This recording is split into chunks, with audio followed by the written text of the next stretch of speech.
Welcome to All Things Policy, a daily podcast by the Takshashila Institution. We are a bunch of policy nerds based in Bengaluru, and we like bringing fresh perspectives to Indian affairs and Indian perspectives to global affairs. So grab a cup of coffee, sit back, and join us for today's chat. Hi, and welcome to another episode of All Things Policy. My name is Malathi Renati, and I'm your host for this podcast.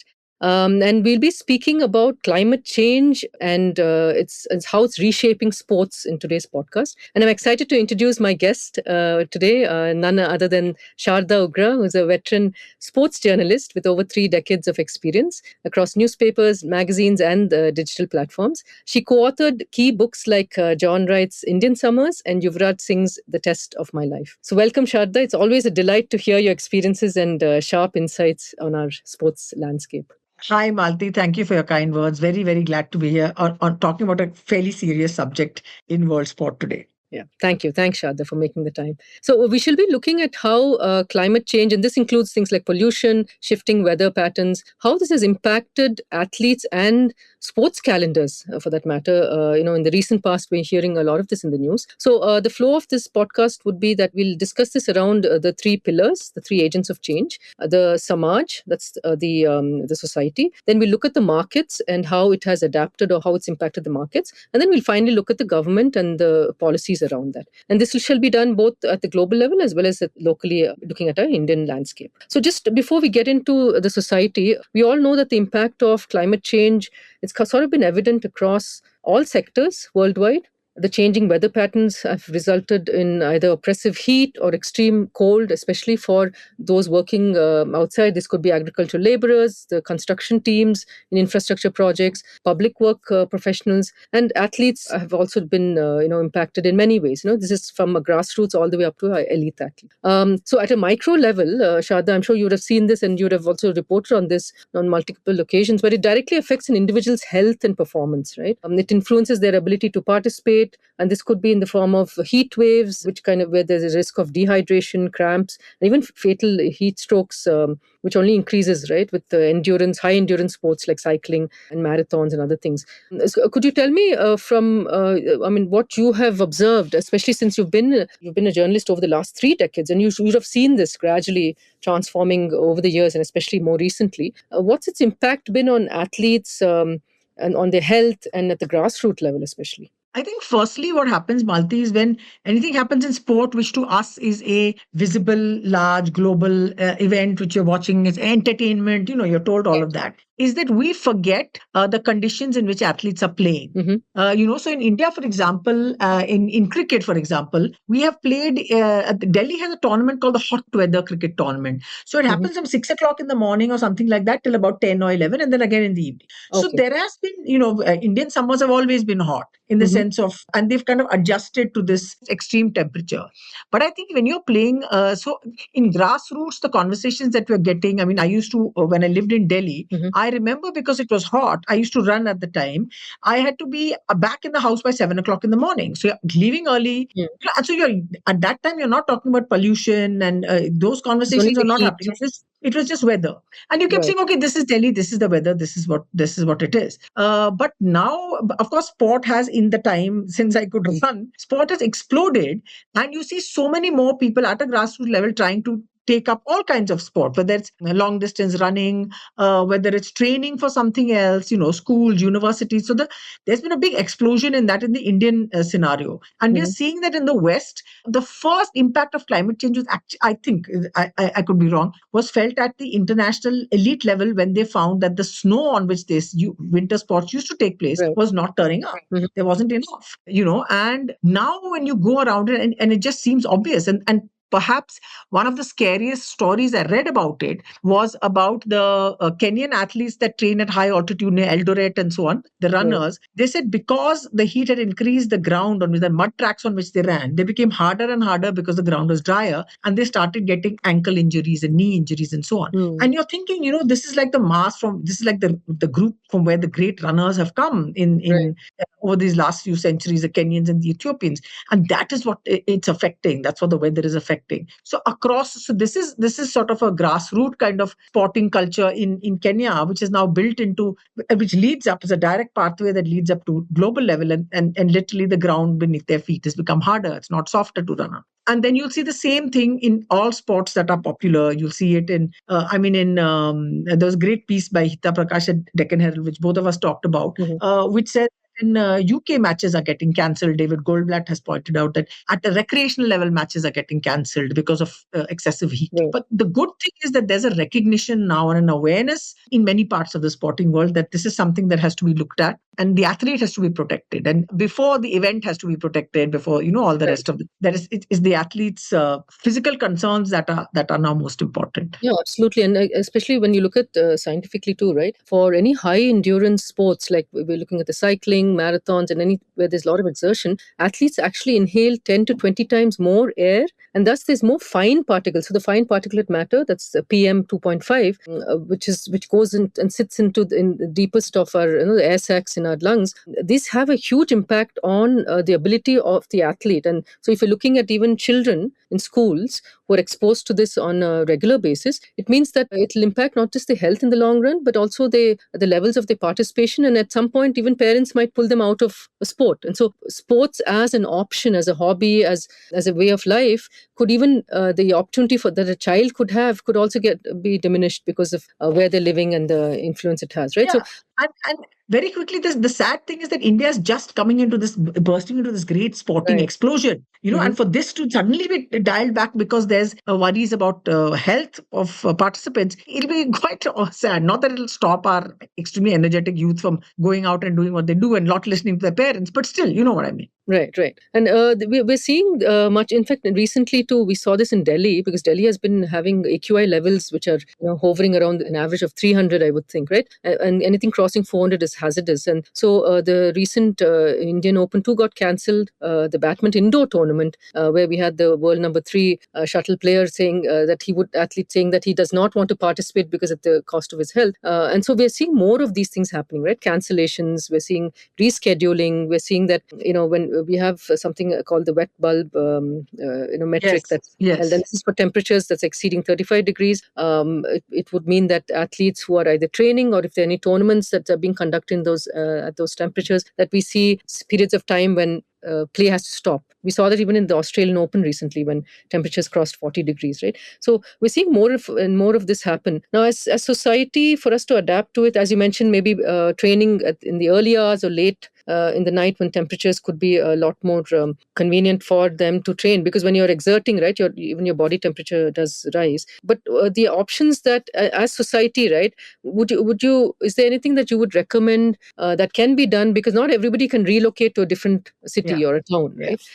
I think firstly, the danger in specifics to the Indian sort of context is that the awareness and the acknowledgement of that this is actually an issue, and we have to act on it. That's a bit not there. Now, let me tell you. Last year, there was a report that came out. I think it was I've forgotten the name of the report. It actually said that about in the IPL, there were 9 days or between 7 and 9 days of, they crossed that wet bulb sort of test. Like people were playing at that level, which they should not, but because we are looking at it from the outside as spectators, we don't know what it's like to be on that field at that time. And we've had these events because traditionally in India, cricket is a winter sport. Of course, we play it all around the year, but there's a season that cricket follows, which is say August, September, let's say September all the way to March and February, and it's over because that's when the summer starts after Holi. So you'll get a little bit of heat. But now those calendars have been turned upside down because of whatever, because the market demands it or whatever. The IPL has turned up at summer vacation break,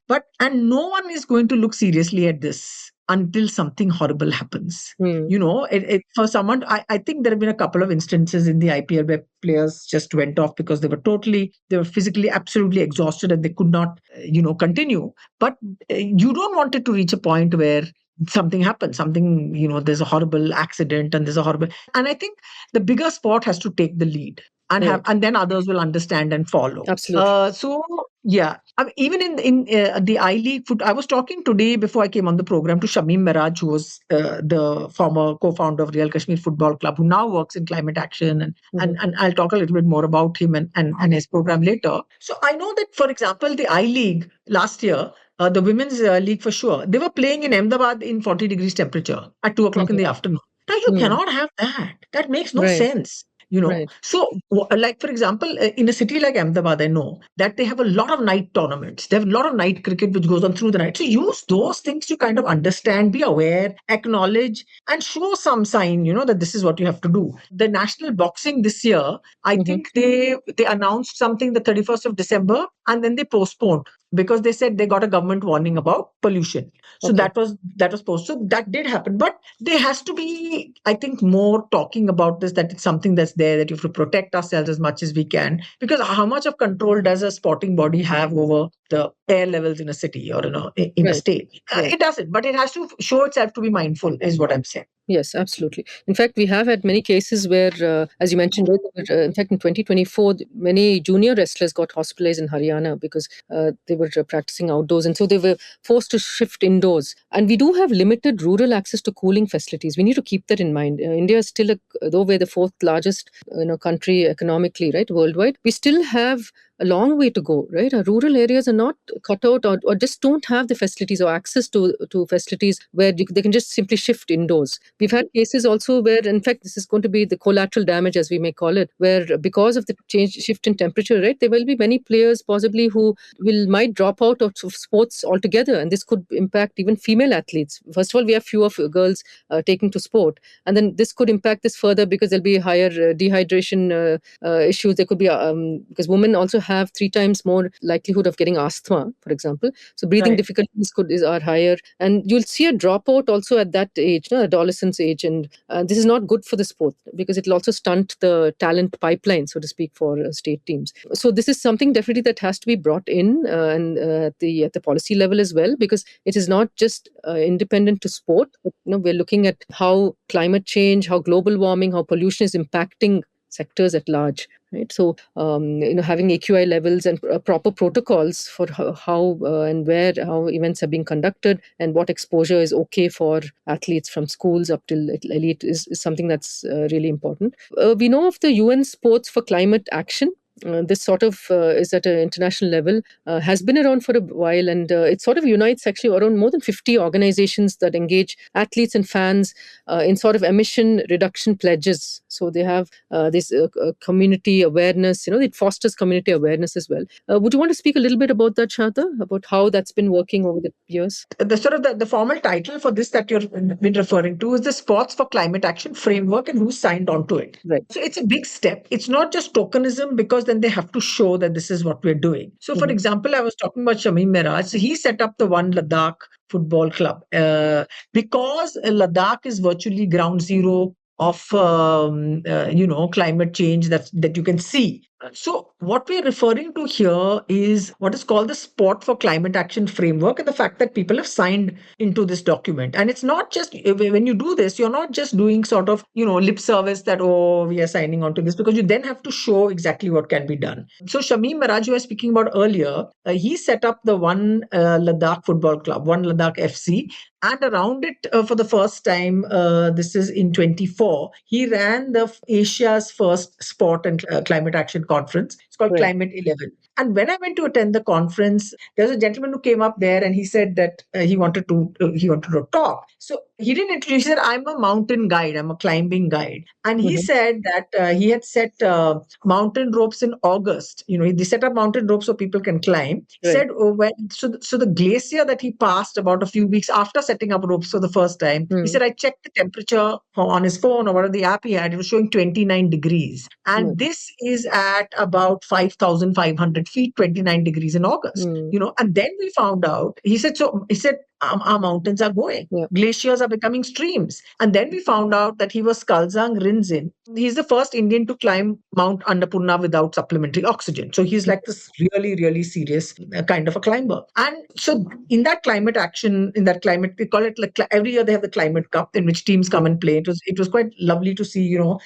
the first year, everyone was struggling. That team from Kerala won, but they had to sit by the side. They had to take breaks because the air was so thin and they're having lungfuls levels of oxygen and so on. Mm. And it was run in a very good, competed in a very good spirit. But all the teams came to the venue in electric bus. There was no plastic. Mm. There was none of that whole, there was no plastic around. Everything was glass, or it was given in a way that was, you have to reuse whatever you were given. So there were these small things. So that's what, when people are saying we want to have climate positive sort of changes, then you need to do those things. Now, how do you translate something like this at a larger level at an event?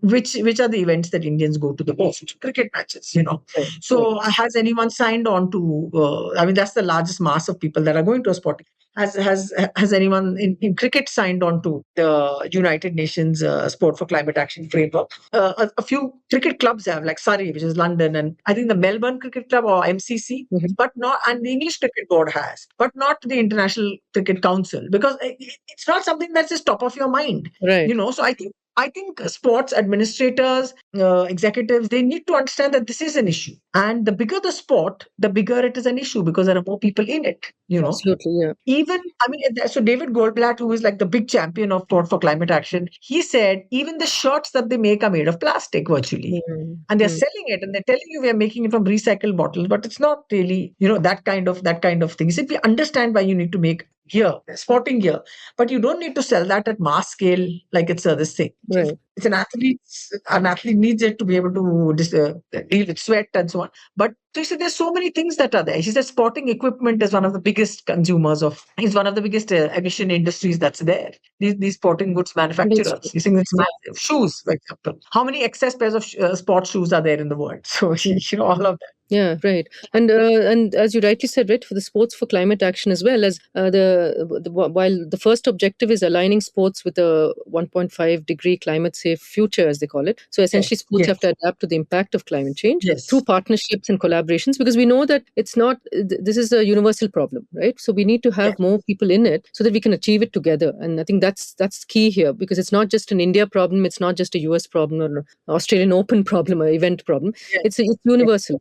And the second objective, and you've articulated that really well, is that we have to leverage on the influence that sports has as a platform, right? It could be the popularity of athletes, and so if, let's say, an athlete is selling or promoting sports tourism, right, versus promoting, ensuring that environment friendly practices could be followed. There's a big difference, right? If they're promoting something which indirectly feeds into the whole climate of the global warming, and they have a huge entourage of fans who would want to follow what they do, it doesn't really serve the purpose, right? So I think it's nice that these factors have been brought into when they're looking at the sports for climate action, but putting it to practice is where always the challenge is. And so when we look at the markets now, and you had actually touched upon this a little earlier about how the financial losses, right, in the IPL franchise as well. In fact, RCB recently in the 2024 in Bangalore, we had a bit of a drought situation. And back then, around 300,000 liters of water was used in a week. Okay, and so they faced like a 5 to 10 crore relocation costs, in fact, because they had to make that shift. And so these are sort of things that are impacting leagues within India. Though we have sports brands like Decathlon making maybe heat-resistant gear amid, with the rising temperatures, right? And these are kind of brands that launch UV blocking fabrics and hydration packs and all of that. And those sales are increasing there on one hand, the marketing side. It does overall contribute to the environmental damage that we see, right? So the markets do get impacted when sports schedules get changed. We've seen that even at Melbourne during the recent Australian Open, there was a decline in tickets and even in the beverage revenue, because there was lower attendance on the days when temperature was going around 40 degrees. In fact, there were 10,000 less footfall apparently, but then they were able to make up for it because of the broadcasting rights, right? They were telecasting it, overseas. So though they did close the roof and they brought down the temperature down to around 30 degrees with the controlled temperatures and all that, many contracts and everything now have that insurance clause that has been introduced, to kind of mitigate this. So one very interesting, I was just thinking of, I was writing about something else, and I realized that all new stadiums now are built outside the city. So they automatically, it's like they occupy space. So they automatically need these large concrete walkways, and they need these large parking spaces. But because there's not enough public transport to get people to and fro, and everyone was talking, I did a piece for Luru magazine about the Chinnaswamy Stadium, and everyone said it's very small, there's there's no parking. I don't think they should have parking near that stadium. Yes, Because there is taxi, there is metro. public transport. If you are coming, so you do not need parking at that stadium. Of course, the team buses need to be parked. Some organizers need to have some parking. We can work that out, but you don't really need to have spectator parking. Right. Because it'll just encourage people to come on public transport or taxi or share or whatever. So those kind of things, I think, especially for in a place like Bangalore, where that stadium is so beautiful. It's right in the. Whatever its internal side is, just the location. It's such an iconic stadium that you have to think in those ways when you're doing something new. So they have a new committee now there. So I hope that this is also being looked into. Other than safety or whatever, this is whole thing of having a good carbon footprint. I think they've got solar panels, which is good, Yes, which is one of the first few stadiums in the country. Right. And so when these new stadiums are built of this large mass of whatever 80,000 seater capacity, you have to put these factors also into play. It costs a little bit more, so maybe why they don't, a little bit more, but maybe that's why they don't. And the other thing about rescheduling is what's going to happen now. It doesn't have any direct. It's directly not from a climate, but it's definitely from the market's pressure on, say, where the Olympics are going to go.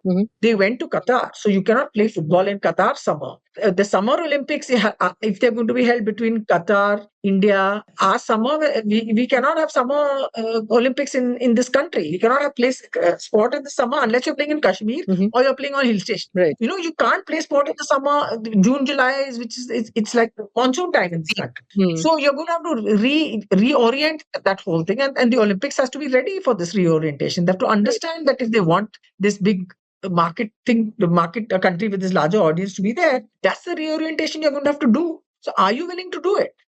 And I think maybe it's, you have to think about these things in terms of, again, you're going to put new infrastructure, new concrete, new construction, more construction, pollution, all of that is also a factor. But people aren't thinking about it in that way. Right. And we know, right, the mega events like the Olympics and even the FIFA World Cup, right? And these are actually major contributors to the greenhouse emissions, unfortunately.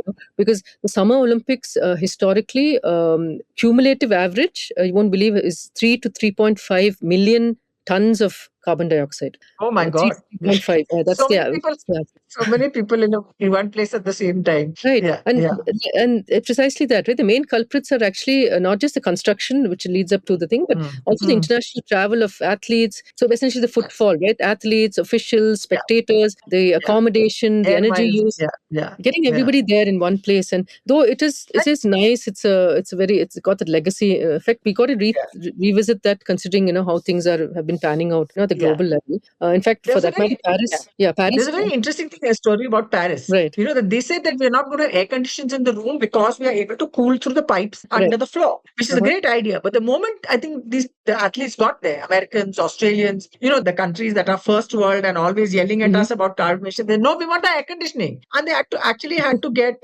portable air conditioners installed. So you have to look at that as well. Elite athletes and their sort of one single-mindedness and their obsession with, we don't care let the environment go to hell, we need an air conditioning, that way. Yeah, so the practical side of things. Paris did try. Did try. And in fact, they were one of the most sustainable on paper because the carbon emissions apparently was around 1.5 to 2 million tons. In the Paris 2024. This is equivalent to Tokyo 2020, where this was the pandemic time when there were no spectators, right? That's excellent. That's a great number. I haven't read the figure. I haven't been able to get hold of the figures of Paris post the Olympics. What are the numbers they got? What are the expenses and so on? So that's great to hear. That's quite something. So it is 1.5 to 2 million tons. But that is again a lot of emission, and so we need to kind of look at all the different factors that contribute to it and be more mindful of that, even in sports, right? We conduct these sports events. We'll move to the governments now and then try to see what policy changes can we bring in, right? What are the policy gaps that exist, let's say, in the Khelo India program? Do we have anything in our national sports policy which talks about climate-resistant infrastructure funding, for example? And sadly, no. At this point in time, we have just about got the national sports policy out, and the National Sports Governance Act has just come out after so many, I guess, decades of deliberation and all that. So I think this was not factored in, but I think it's good for the government to bring this layer in so that to ensure that even infrastructure is more climate resilient, and even Yes. AQI thresholds, that should be something that government should sort of have a standard, a nationwide standard, so that outdoor sports during heat waves, during pollution spikes, that can be kind of contained. So, do you have anything that you would like to share on around this? What you're saying about the policy is interesting because it's only now, say, we are actually getting policy that's looking at sport in a different way rather than just elite Right. performance. Yeah. So you're looking Mhm. at sport as Right. a social, that's the good part about this current government sports, the current sports policy that's come a few months ago. So which talks about sport in education, sport to build health, sport to do all these things. Social And I development. think it's literally like because these are such baby steps. Oh, we didn't think about sustainability and environment yet. But Right. I think the fact that there will be an impact at a high level, because now we'll want to stage events. I think they staged a really good cycling, the road race in Pune, which people Mhm. said went very well. And so you will definitely get more and more inquiries, especially because your air pollution levels is making international news. And that's going to be a Mm. factor when you want to compete for these big events, when you want to compete for the Absolutely. mega events, that will definitely come in. I mean, I remember going to Beijing for the Olympics, and all that was being talked about, because they could talk about Chinese efficiency when it came to stadium construction. The stadiums were ready some 6 months in advance, Mhm. But all they talked about was the air. That the air was, and you went there, and it was just a gray haze, and you didn't see birds. Right. But the point is that the government has now changed it. Okay, it's the government of China. We understand there's a difference between them and the government of India. Mm. But the point is it can be done. And the moment you see it can be done, and if it's so maybe it'll work the other way. Hopefully, it'll work the other way is that let's get that ready before we try and stage big events. I have such clear memories of, I mean, I went to China thinking I was going to choke, but Mm. absolutely nothing happened. But you don't know that at that time there was no talk. This is 2008, no talk about AQI. Yes. There was nothing. It wasn't a common thing that was being thrown around. Everyone was talking about the air, and they were trying to do cloud seeding, and they were trying to do all these things. And the sky was grey, and there were no birds. I actually remember Mm. that clearly. Yeah. In fact, they But did a marvelous job. yes, Sorry, please go ahead, Shraddha. yeah, they were able to change that. They've changed that for their citizens. They tried to do it when the world came and people enjoyed the games and all of it, but they changed that eventually. So Beijing's air quality level is not as bad as it used to be. So it's better, it's healthier, it's nicer. Right. In fact, apparently they cut down emissions by 30% just by relocating the industries. They Yeah, moved them yeah, out from yeah. city limits. They also brought in cleaner air energy, efficiency into their.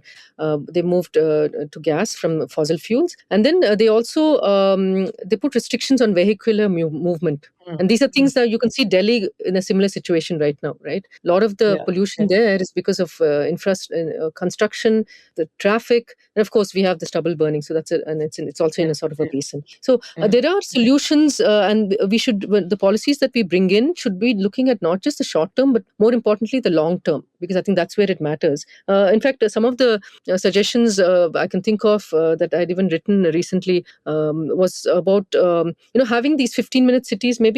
So you're clustering facilities like having a green belt around a stadium, having tax incentives for school playgrounds. So the 15-minute cities also ensures that everything is within that range, right? You're not really traveling too far. But the stadiums and having that green belt around stadiums, ensuring that they're not built in heavy, densely populated or where there's a lot of traffic, because that will ensure that the air quality is also ideal for playing, would be certain measures that we can bring into place. Of course, having a AQI based guidelines, banning outdoor sports when it's above 300, 400, having hybrid venues where there's a filter systems in place, the HEPA filter systems in place, retractable roofs. So this is again for the market to kind of step in. We know that Correct. the sports sector is looking up, and the recent union budget too has kind of infused that. Having the sports sector getting more than 1,000 crores. I want to know if the budget had these things about climate action in the No, budget. Because now you have to literally link sporting progress with climate action together, and you'll just come up with better solutions and better right. outcomes because of that. Because at the moment in sports federations and in government, I don't know how many people are aware of the impact of climate on their sport, how it's done. I don't know how many people are talking about it, how many people are there being like proselytizers of the fact that you have to have that you have to have climate action in sport, and if you're able to through talking and through using your superstars to talk about these things, it's very important. It has to be like a concerted effort of that particular sport. Say high ultra marathons or all those things that you get into, long distance road racing, cycling, whatever. Cricket. I mean, cricket. You spend a lot of time on the cricket field in a Absolutely, cricket yes. stadium. Because it'll take you 2 hours to get in, 2 hours to get out. That's 4 hours. Plus, even if it's so that 4 hours plus 4 more hours, you've done 12 hours in a cricket match Right. in the crush of the crowd in India. So that's the way to do it. I know they have a green day and they have whatever, but they need it's the stadiums and their home venues. They need to actually put those things into place. Absolutely. And I think building new stadiums. no, absolutely, Shraddha. I think they have the green ball for every dot ball, right? They say that they're going to plant. Yes. So that's in the Yes. IPL that they've introduced. So yeah, I think like as But you mentioned, right? I just have a problem with this green. We are going to plant a tree. Where are you going to plant the tree? Where what else is going to come around it? Are you going to do monoculture like the same tree over and over again? That's not how biodiversity and ecology works to help your environment. It has to be Shouldn't we just check? yeah. It's not just a box tick, that you're doing. So Exactly. even if you tell people you cannot bring plastic to the venue, it's serious. And rather than saying you cannot carry coins, that's what the cops should be checking. I'm talking cricket matches specifically because that's where the most people go in India, India. right? Yeah. Also, like things like having like solar roofs that could be brought in. Yeah. Zero waste events. So plastic is, and you mentioned that too. That's Yes. happened in the Ladakh thing. Public transport. You can mandate that. Let's say under the Khelo Bharat Niti, right, the national sports policy, Yes. saying that that we need to promote public transport or e-vehicles. So All I think there's a events. lot. Create these shuttles. If you're going to hold an Olympic Games, try and Right. hold all these little events that you have as mini Olympics and use that. Use these shuttle buses to get people from here to there. Promote your event in a way that they'll come. It can't be like you got monkeys sitting in the stands like it was at the Indian Open badminton.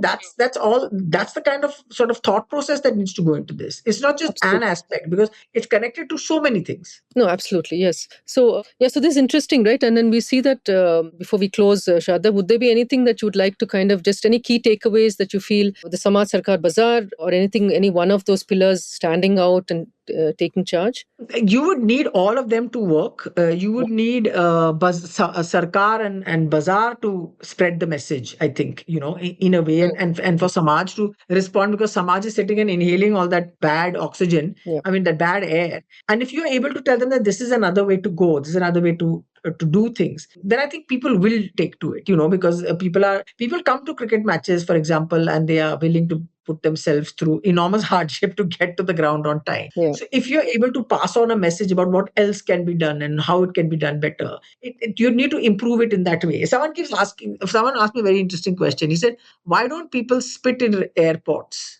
In airports in India, nobody spits, nobody throws garbage because you've turned that airport into a lovely space and they look after that lovely space and they know that they'll immediately be caught out. But in a railway station or a bus depot, that's not there. That's not the lovely space that's there. Similarly, in a sports venue, if you create a space that says no plastic, no whatever, then it will follow. I mean, I've just come back from Meghalaya where they had a very funny way of every time a tourist anyone throws, no, not a tourist, anyone chucks litter outside the waste bin, they get fined 2,000 rupees. And they've got these kids walking around who look like kids, but they're actually government agents looking for litter bugs.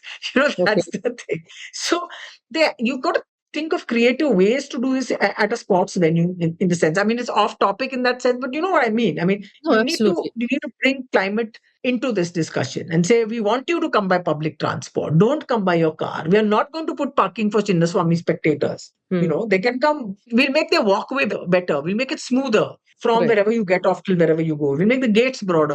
That kind of.